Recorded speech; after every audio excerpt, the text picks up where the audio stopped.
President Rodrigo Duterte is open to running for vice president in the 2022 national elections. That's according to Chief Presidential Legal Counsel Salvador Panelo.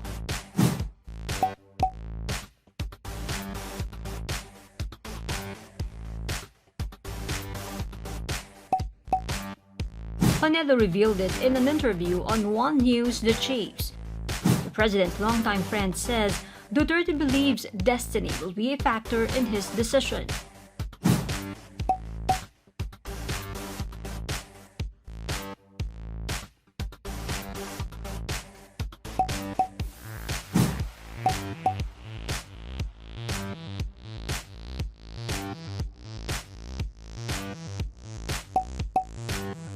There have been calls from Duterte's supporters urging him to run as vice president, possibly opposite his daughter, Davao City Mayor Sara Duterte or Senator Bongo. Panelo shared an incident proving public clamor helped Duterte decide to run for president in 2016.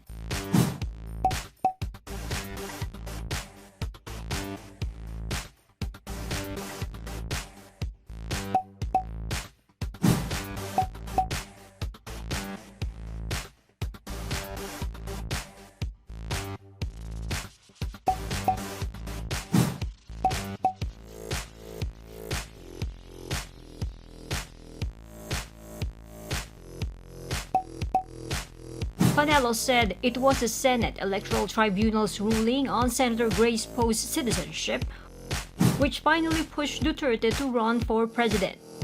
The tribunal ruled that Poe, a founding and a presidential contender, was a Filipino citizen.